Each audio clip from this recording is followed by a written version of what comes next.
सुप्रभात बच्चों, मैं आपकी हिंदी की अध्यापिका कमलेश सक्सेना। आशा करती हूँ कि आप सभी स्वस्थ होंगे और आप सभी की पढ़ाई भी अच्छी तरह से चल रही होगी। तो जैसा कि आप सभी लोग जानते हैं कि जो हमारा विषय चल रहा है वो है हिंदी साहित्य। हिंदी साहित्य में मैं आज आपको कराऊंगी वर्कशीट 9। तो जैसा कि आप सभी लोगों ने देखा होगा कि कल हमने पाठ 25 प्रारंभ किया था, जो कि एक कविता है जिसका विषय है गोरा गोरा चंदा चमका। इस कविता के व्याख्यान के लिए मैंने व्याख्यान वीडियो एक YouTube लिंक के माध्यम से आप सभी लोगों को आपके ग्रुप पर प्रदान किया था और मैं आशा करती हूँ कि आप सभी ने वो वीडियो देखा होगा व इस कविता को समझा होगा। कल की वर्कशीट 8 में मैंने आप सभी लोगों को पाठ 25 से संबंधित शब्द अर्थ व कुछ अभ्यास कराए थे और आज की वर्कशीट 9 के अंतर्गत मैं आप सभी को संदर्भ व प्रसंग सहित व्याख्या व कुछ प्रश्नोत्तर कराऊंगी। तो चलिए देखते हैं कि आज का हमारा क्या कार्य रहेगा। तो सबसे पहले आज का कार्य प्रारंभ करने से पहले आप सभी लोगों को आज की दिनांक अपनी कॉपी पर डालनी होगी, जो कि है 5/1/2021। इस सभी के साथ आप सभी लोगों को डालना होगा ऑनलाइन कक्षा कार्य और आप सभी को डालना होगा पाठ 25।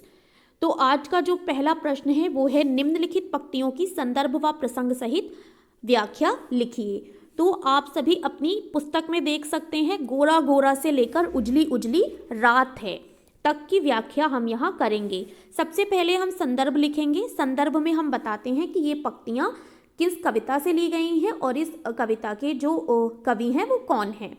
तो देखते हैं संदर्भ। प्रस्तुत पंक्तियाँ हमारी पाठ्यपुस्तक तरंग की कविता गोरा गोरा चंदा चमका से ली गई हैं। इनके कवि डॉक्टर हनुमंत नायडू हैं। फिर आता है हमारा प्रसंग।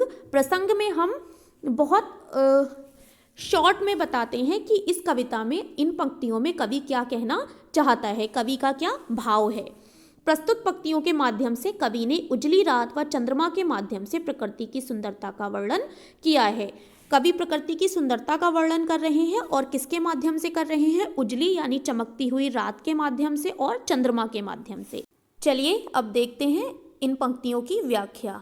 इन पंक्तियों की व्याख्या करते हुए कवि कहते हैं कि जब सफ़ेद दूध के समान गोरा गोरा चंदा चमकता है तब रात उजली उजली दिखाई देती है। सफ़ेद दूध के समान चंद्रमा को कहा गया है।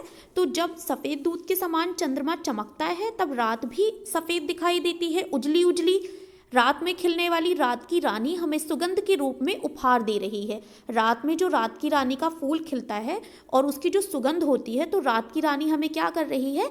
सुगंध का उपहार दे रही है। और धीरे धीरे चलने वाली हवा हमारे कान में कहती है कि अभी सो मत, अभी खेतों और खलिहानों में घूमने चलो।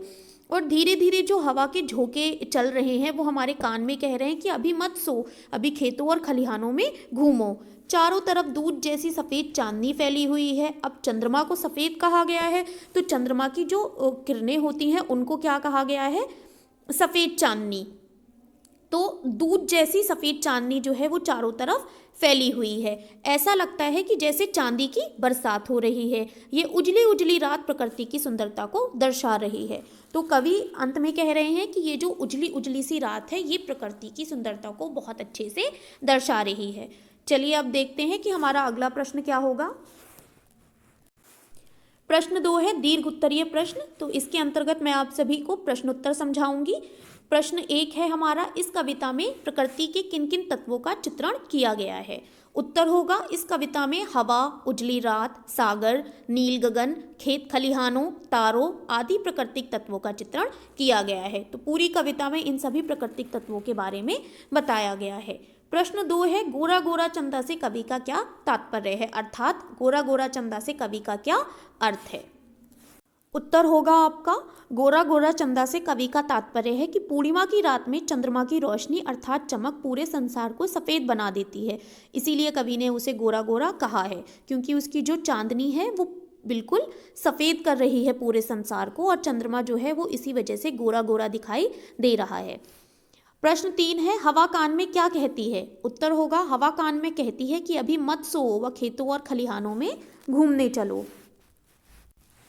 प्रश्न 4 है चांदी की बरसात कब और कैसे हो रही है? उत्तर होगा, चांदी की बरसात रात में हो रही है। रात में दूध जैसी सफ़ेद चांदनी पृथ्वी पर फैलने से चांदी रूपी बरसात हो रही है। चांदी की बरसात मतलब जो आपका चंद्रमा है उसकी जो किरणें हैं वो सफ़ेद हैं और वही किरणें पूरी पृथ्वी पर फैल रही हैं, तो इसीलिए कवि कह रहा है कि चांदी की बरसात हो रही है रात में। प्रश्न 5 होगा, धरती की साड़ी की तुलना किससे की गई है और क्यों?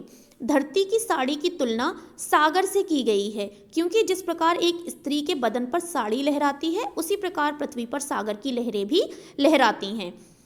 तो ये वर्कशीट थी आज की, जिसके अंतर्गत मैंने आपको व्याख्या और प्रश्न उत्तर समझाए। मैं आशा करती हूँ कि आप सभी लोगों को अच्छे से समझ में आया होगा। अगर इन सभी चीज़ों से जुड़ी कोई भी समस्या अभी भी आप लोगों को है, तो वो आप मुझसे व्हाट्सएप पर पूछ सकते हैं। तब तक के लिए आप पढ़ते रहिए, सीखते रहिए। मैं मिलूंगी आपसे अगले व्याख्यान में। धन्यवाद।